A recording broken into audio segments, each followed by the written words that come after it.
Hey, salut à tous et bienvenue sur notre chaîne. Aujourd'hui, nous plongeons dans l'histoire de l'innovation avec un twist, les flops les plus mémorables. Ces inventions nées de l'esprit d'entreprise ambitieuse promettaient de révolutionner le monde. Mais on finit par enseigner des leçons inestimables sur ce qu'il ne fallait surtout pas faire.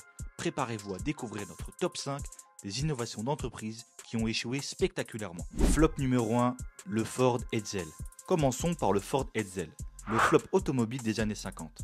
Conçue pour combler un segment de marché inexistant entre les modèles Ford et Mercury, cette voiture souffrait d'un design controversé. That's right. Driving the 1958 Edsel is as easy as flicking a light switch. For Edsel's exclusive new Teletouch Drive. Notamment sa calandre en forme de col de cheval, son lancement massif et coûteux n'a fait qu'accentuer son échec, prouvant qu'un marketing intensif ne peut compenser un produit mal aligné avec les attentes des consommateurs et un design peu attrayant, disons-le. Flop numéro 2, les Google Glass. Cette technologie promettait de révolutionner notre interaction avec le monde digital. Cependant, au-delà de son prix prohibitif, elle a soulevé d'importantes préoccupations en matière de vie privée et de sécurité, effrayant le grand public. De plus, son utilité au quotidien n'était pas clairement définie, laissant les consommateurs perplexes quant à la nécessité d'un tel gadget. Put glass on. Rotate the display to see the entire image. To get the right fit, adjust the nose stems. Le manque d'applications concrètes et les problèmes éthiques ont finalement scellé son sort. Un vieux flop. Flop numéro 3, le New Coke. Le New Coke, une tentative de Coca-Cola dans les années 80 pour revitaliser sa formule classique, nous rappelle l'importance de ne pas sous-estimer l'attachement émotionnel des clients à un produit. Le changement a provoqué un tollé public, car les consommateurs n'ont pas apprécié l'altération de leur boisson préférée. Cette décision précipitée, basée sur des études de marché mal interprétées, a montré qu'une marque forte et aimée doit écouter et valoriser les retours de ses fidèles consommateurs avant tout grand changement. We're here to introduce the great new taste of Coca-Cola, the taste of today. Yeah, Coke is it. Come on, check it out now. It's got a new taste. It's a definite wow. Flop numéro 4, le Juicero. Parlons maintenant du Juicero. Une presse à jus connectée vendue à un prix exorbitant.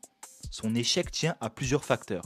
Non seulement l'appareil a été incroyablement cher, mais il s'est avéré que les paquets de jus pouvaient être pressés aussi efficacement à la main.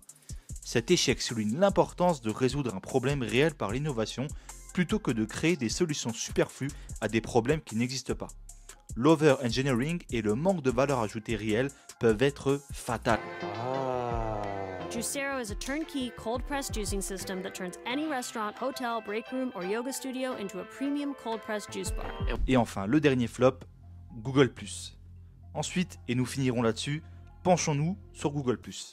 Lancé en 2011, Google+ était la tentative de Google de s'immiscer dans l'espace des réseaux sociaux, dominé à l'époque par notamment Facebook et Twitter. Malgré l'intégration profonde avec les services Google existants et des fonctionnalités uniques comme les cercles et les hangouts, Google+ n'a jamais réussi à captiver l'intérêt du grand public. Les utilisateurs ont trouvé la plateforme redondante et moins engageante que ses concurrents, conduisant finalement à sa fermeture en 2019. Ce cas illustre la difficulté de pénétrer des marchés où les habitudes des utilisateurs sont déjà bien établies, soulignant l'importance de l'innovation distinctive et de la valeur ajoutée claire. Et voilà, notre voyage à travers les échecs marquants de l'innovation entrepreneuriale se termine ici. Chaque histoire nous enseigne des leçons précieuses sur l'importance de comprendre son marché, d'écouter ses consommateurs, de respecter les normes éthiques et de sécurité et de toujours chercher à résoudre des problèmes réels. Rappelez-vous, chaque échec est une opportunité d'apprendre et de grandir. Et n'oubliez pas de liker, commenter vos réflexions et à vous abonner pour plus de contenu inspirant. À la prochaine!